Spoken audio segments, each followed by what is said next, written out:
Ladies and gentlemen, imagine being the least noticed child in your own family. Imagine growing up in a house where your older brothers are praised, celebrated, trained for greatness, while you are sent out to the fields to watch sheep, not because you are special, but because you are expendable. That was the life of a boy named David. Long before he became a king, long before he defeated giants, long before songs were written about him, David was simply the forgotten boy in the field. His father, Jesse, had many sons, strong sons, impressive sons, warrior-looking sons. And then there was David, the youngest, the smallest, the one no one expected anything from. So every morning, while his brothers trained like warriors, David was sent to the hills to tend sheep. No audience, no applause, no recognition, just wind, grass, and sheep. But sometimes God hides greatness in lonely places. One day something extraordinary happened. God spoke to a prophet named Samuel. God told him, "Go to the house of Jesse. I have chosen a king from among his sons." At that time, Israel already had a king, Saul, but Saul had lost God's favor.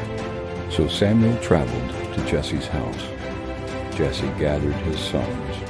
One by one they stood before the prophet. The first son stepped forward, tall, strong, impressive. Samuel thought, "Surely this must be the one." But God whispered, "Do not look at his appearance or height. Man looks at the outward appearance, but the Lord looks at the heart." Another son stepped forward, then another, and another. 7 sons passed before Samuel, 7 impressive men. 7 times God said, "No." Samuel turned to Jesse and asked, "Are these all your sons?" And Jesse replied casually, "There is still the youngest, but he is out keeping the sheep." Notice something. David wasn't even invited to the meeting. The family didn't even think he was worth calling. But heaven had a different opinion. Samuel said, "Send for him." So they went into the fields and brought the boy, sun-tanned, dusty, smelling like sheep. And the moment he walked in, God spoke again, "Rise and anoint him." This is the one. Right there, in front of the same brothers who overlooked him, Samuel poured oil on David's head. The forgotten boy in the field had just been chosen by God to become king. But here is the part most people misunderstand. David did not become king the next day. After the anointing, he went right back to the sheep. No crown, no throne, just the same field. Because sometimes God will declare your future before the world sees your preparation. Out there in the wilderness, David learned things no palace could teach him. When lions attacked the sheep, David fought them.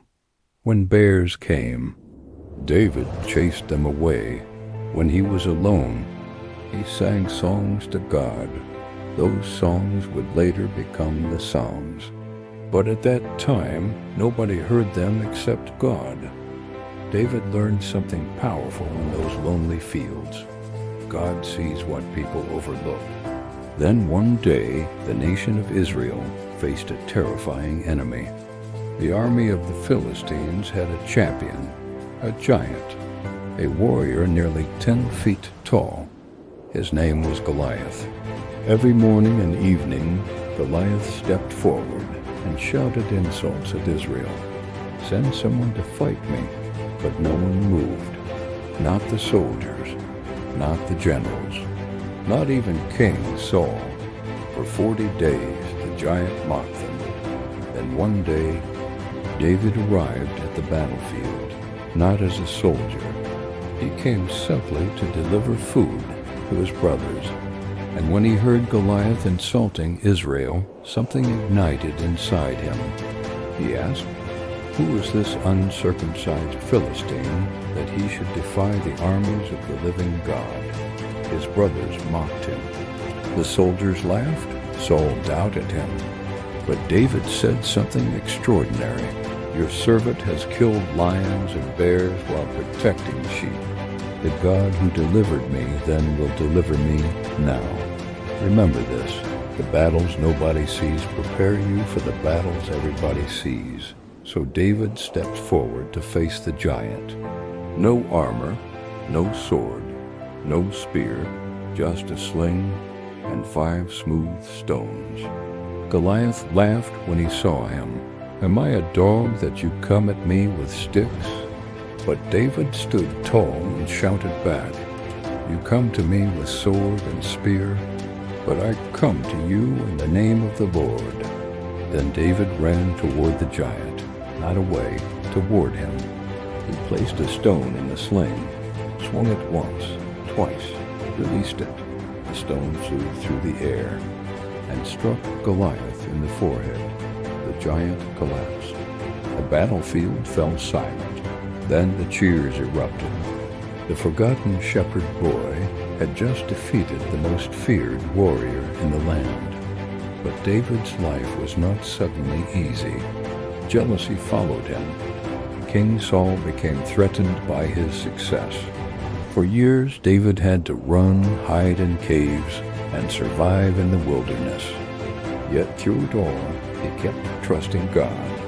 And eventually, the boy who once watched sheep became King David of Israel, a king remembered thousands of years later, a king whose songs still inspire millions, a king whose lineage would eventually lead to Jesus Christ.